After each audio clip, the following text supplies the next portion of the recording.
نحمده ونصلي ونسلم على رسوله الكريم أما بعد أعوذ بالله من الشيطان الرجيم بسم الله الرحمن الرحيم عن عبد الله بن عمرو قال رسول الله صلى الله عليه وسلم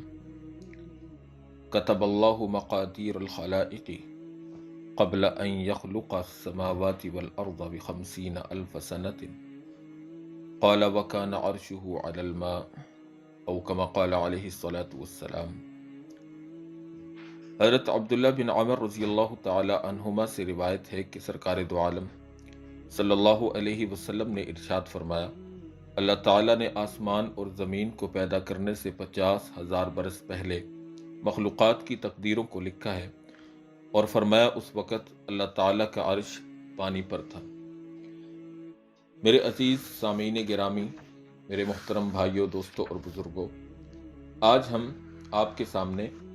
ایک انتہائی اہم اور نازک مسئلہ لے کر حاضر ہوئے ہیں، جس کو ایمان بالقدر کے نام سے احادیث کے اندر موسوم کیا جاتا ہے۔ تقدیر پر ایمان لانا یہ ایسے ہی فرض اور ضروری ہے جیسے کہ اللہ کی ذات پر، اس کی صفات پر، ملائکہ پر،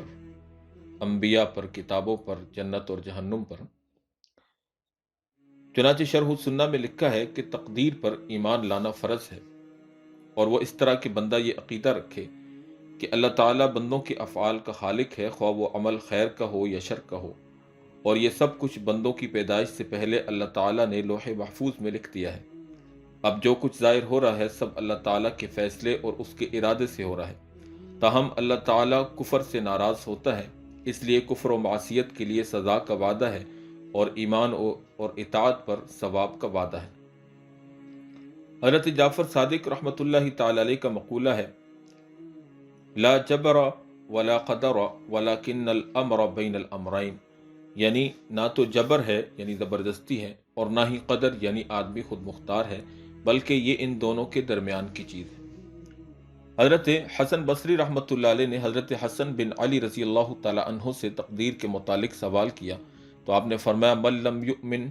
بقدرہ من خیرہ وشرہ فقد کفر، جو آدمی اچھی اور بری تقدیر پر ایمان نہ رکھے، فرمایا کہ اس نے کفر کیا۔ تقدیر اللہ تعالیٰ کے رازوں میں سے ایک راز ہے جس پر اللہ تعالیٰ نے کسی مقرب فرشتہ یا کسی مقرب رسول کو بھی مطلع نہیں کیا، لہذا اس میں عقلی بحث و تمہیز جائز نہیں ہے، بلکہ یہ عقیدہ رکھنا واجب ہے کہ اللہ تعالیٰ نے مخلوق کو پیدا کر کے دو گروہوں میں تقسیم کر دیا۔ ایک گروہ اپنی رحمت اور اپنے فضل و کرم کے تحت جنت کے لیے بنا دیا، اور دوسرے گروہ کو اپنے عدل کے تحت دوزخ کے لیے بنایا ہے۔ دونوں کو اختیار دیا، کسی کو مجبور نہیں کیا۔ ایک شخص حضرت علی رضی اللہ تعالی عنہ سے تقدیر جاننے کے لیے اس نے کچھ سوال کیا تو حضرت علی رضی اللہ تعالی عنہ نے فرمایا، طریق مسلم فلا تسلکہ، ایک تاریک راستہ ہے، اس پر نہ جاؤ۔ اس نے پھر سوال کیا تو حضرت علی رضی اللہ تعالی عنہ نے فرمایا، بحر عمیق فلا تلجہ، ایک گہرا سمندر ہے، اس میں نہ اترو۔ اس شخص نے پھر سوال کیا تو آپ نے فرمایا کہ سر اللہ قد خفی علیک فلا تفشہ، اللہ تعالیٰ کا ایک مخفی راز ہے، اس کو فاش کرنے کی کوشش نہ کرو۔ دور صحابہ میں کسی نے تقدیر کا انکار نہیں کیا اور نہ کسی کو اس میں تردد ہوا۔ صحابہ کرام کے بالکل آخری دور میں بعض لوگوں نے اس مسئلہ میں بحثیں شروع کی۔ بصرہ میں ایک شخص معبد جہنی تھا، اس نے یہ کہنا شروع کر دیا کہ اللہ تعالیٰ کو مستقبل کے امور کا علم اس کے ظہور سے پہلے نہیں ہوتا، جب کوئی عمل ظاہر ہو جاتا ہے تب اللہ تعالیٰ کو اس کا علم ہو جاتا ہے۔ اس کی تعبیر ان کے ہاں یہ تھی، الامر آنف اے مستأنف، یعنی پہلے سے کوئی نظام لکھت یا لوح محفوظ وغیرہ میں نہیں ہو جاتا، بلکہ جب وہ ہوتا ہے اسی سے تقدیر بنتی ہے۔ اس شخص کا رد خود صحابہ کرام رضی اللہ تعالی عنہم میں سے حضرت عبداللہ بن عمر رضی اللہ تعالی عنہ نے کیا۔ یہ عنوان چونکہ غلط اور گمراہ کن تھا، اس لیے اس پر تردید آنے کے بعد اس عنوان سے یہ مسئلہ آگے نہ چل سکا۔ البتہ معتزلہ ایک گمراہ فرقہ تھا، اس نے اس کو ایک اور رنگ دیا اور اس کو آگے چلایا، اور وہ عنوان یہ تھا کہ آیا بندوں میں اپنے افعال کے اختیار کرنے کی قدرت ہے یا نہیں ہے، یعنی بندے اپنے افعال کے خود خالق ہیں۔ چنانچہ خلق افعال العباد، خلق افعال العباد کے عنوان سے انکار تقدیر کا مسئلہ خلفائے بنو عباس کے دور میں بھی بہت آگے بڑھ گیا، اور اس کے بہت سے اصول اور فروع پر بہت سے جھگڑے ہوئے۔ اسی میں سے حضرت امام احمد بن حنبل رحمۃ اللہ علیہ اور معتزلہ کے حکام کا وہ بڑا مشہور معرکہ بھی ہے جو کئی سالوں تک آزمائش کا میدان بنا رہا۔ معبد جوہنی کا استاد سوسن یہودی تھا جس نے تقدیر کا یہ جھگڑا کھڑا کیا۔ پھر معبد جوہنی اور اس کے بعد عیلان نامی شخص نے اس عقیدہ کو عراق اور حجاز میں پھیلایا، اور عمر بن عبد نے جب اس مسئلہ کو اچھالا تو حجاج بن یوسف نے اس کو قتل کروا دیا۔ اب ہم یہاں پر تقدیر اور قضاء میں فرق کو سمجھیں گے۔ شیخ عبد الحق محدث دہلوی رحمۃ اللہ علیہ نے فرمایا کہ قضاء اور قدر کے معنی مشترک ہیں، ایک کا اطلاق دوسرے پر ہوتا ہے اور کبھی کبھی مختلف معنی میں بھی استعمال ہوتے ہیں، اور وہ اس طرح کہ قدر تو اللہ تعالیٰ کا وہ ازلی اور اجمالی فیصلہ ہوتا ہے جو اللہ تعالیٰ کے علم میں متعین ہے، اور قضاء اس کا خارجی تفصیلی خاکہ ہوتا ہے یا اس کے خارجی تکمیل کے عناصر ہوتے ہیں۔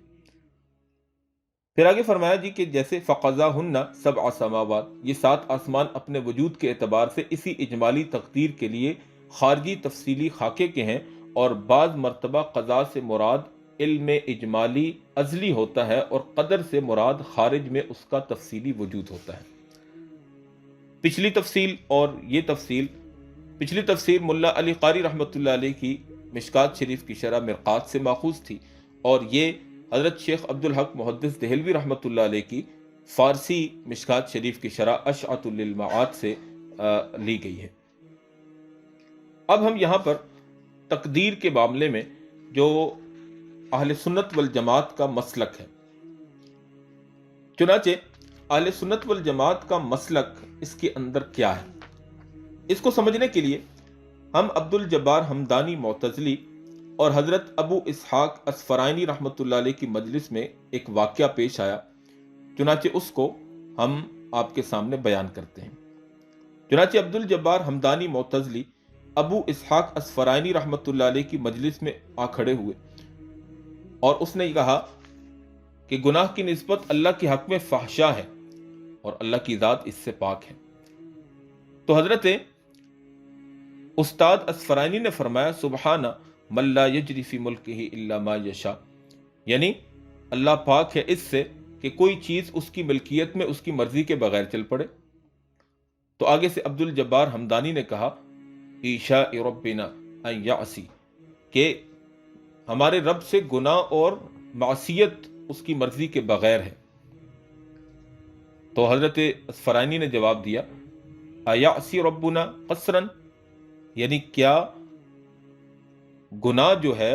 وہ ہمارے رب سے بڑھ گیا ہے؟ فبہت حمدانی، تو حمدانی جو ہے وہ بالکل ہی خاموش ہو گیا۔ اس کا مطلب یہ تھا کہ اللہ تعالیٰ چاہتا ہے کہ ان کی نافرمانی کی جائے۔ تو استاد اصفرائینی نے جواب میں فرمایا کہ کیا اللہ کی نافرمانی جبری طور پر ہوتی ہے،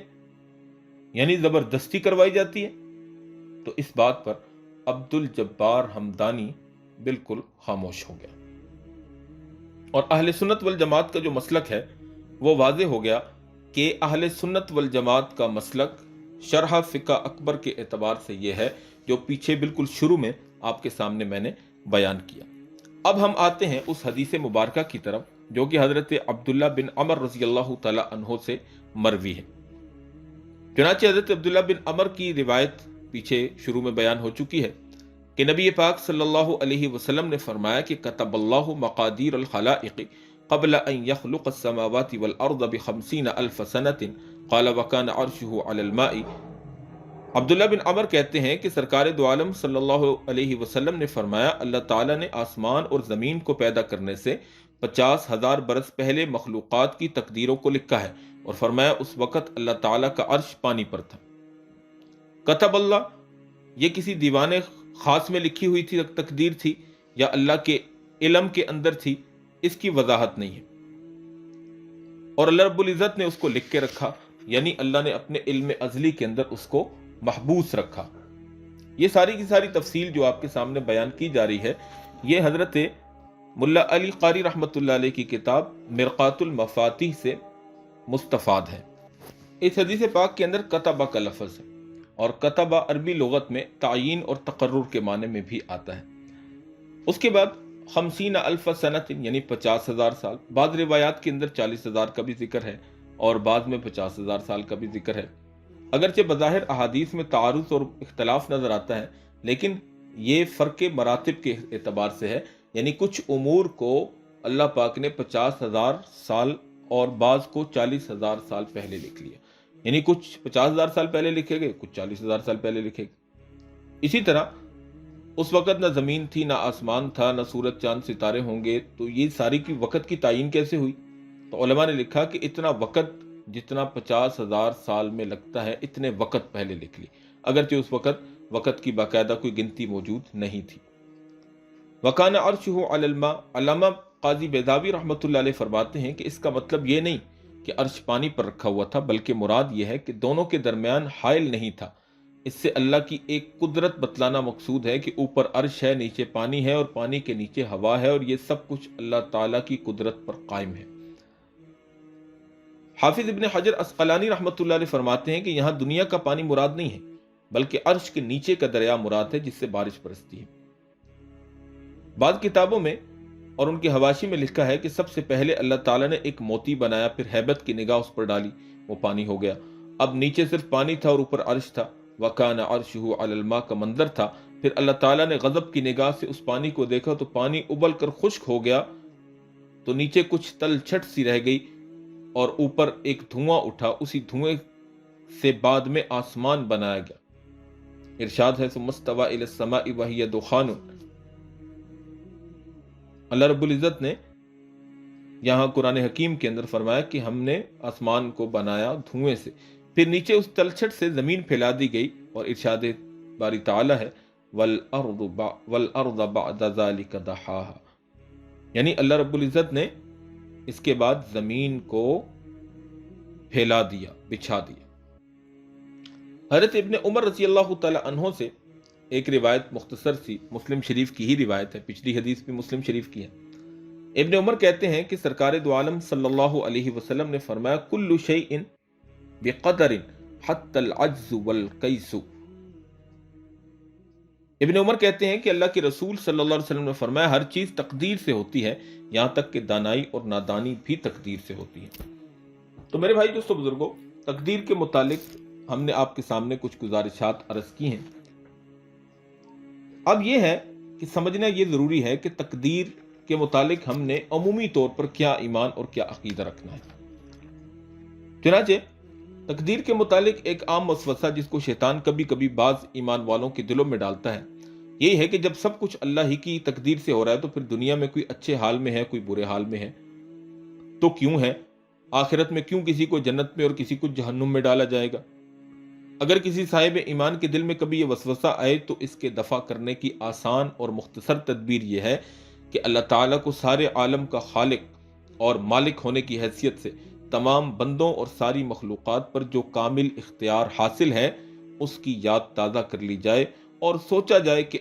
ایسا لا شریک مالک الملک اور عدم محض سے وجود میں لانے والا خالق اور صانع اپنی جس مخلوق کے ساتھ جو معاملہ بھی کرے بلا شبہ وہ اس کا حقدار ہے۔ وہ سب کو عذاب میں مبتلا کرے تو کسی قانون سے اس کو ظالم نہیں کہا جا سکتا، اور اگر سب کو رحمت سے نواز دے تو یہ رحمت اس کی محض بخشش ہی ہوگی، کیونکہ جو نیکوکار لوگ نیک اعمال کرتے ہیں ان کی توفیق دینے والا اور اعمال کرانے والا بھی وہی اللہ رب العالمین ہے۔ مخلوق کے بارے میں اللہ تعالیٰ کی اس خاص حیثیت کو اگر اچھی طرح ذہن نشین کر لیا جائے تو مومن کے دل سے تو یہ شبہ بالکل جاتا رہے گا اور اس کو اطمینان حاصل ہو جائے گا۔ لیکن کافر کے متعلق ہم کچھ نہیں کہہ سکتے، اور کئی ساری روایات کے اندر ایسے بھی آتا ہے کہ نبی علیہ الصلوۃ والسلام نے منکرین تقدیر کو اس امت کے مجوسی قرار دیا ہے، اور نبی علیہ الصلوۃ والسلام کی جتنی یہ جو دوسری حدیث آپ کے سامنے ابن عمر والی بیان ہوئی، اس کا مطلب یہ ہے کہ آدمی کی صفات، قابلیت، ناقابلیت، صلاحیت اور عدم صلاحیت، عقل مندی اور بیوقوفی وغیرہ یہ بھی اللہ ہی کی تقدیر سے ہیں۔ الغرض اس دنیا میں جو کوئی جیسا اور جس حالت میں ہے وہ اللہ رب العالمین کی قضاء اور قدر کے ماتحت ہے۔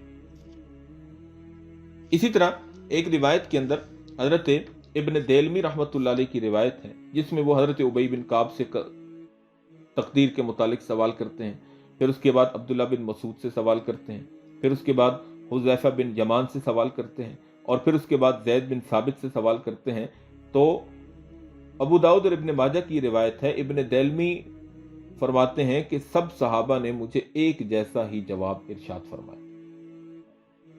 تو اس لیے میرے بھائی دوستو بزرگوں، تقدیر کے متعلق یہ چند احادیث اور روایات اور کچھ بزرگان دین اور علماء کرام کے ملفوظات آپ کے سامنے گوشے گزار کیے۔ اب ہم نے اجمالی طور پر یہ سوچنا ہے کہ تقدیر اللہ کی طرف سے ہے، اور یہ اللہ کے رازوں میں سے ایک راز ہے، اور اللہ رب العالمین ہی اس کی حقیقت سے واقف ہے۔ ہم انسان اس کی حقیقت تک اور اس کی گہرائی تک نہیں پہنچ سکتے۔ اللہ رب العالمین ہمیں اس پر ایسے ہی ایمان رکھنے کی توفیق عطا فرمائے جیسا کہ اللہ کے رسول صلی اللہ علیہ وسلم نے اور صحابہ کرام نے بتلایا۔ وآخر الدعوانا ان الحمد للہ رب العالمین۔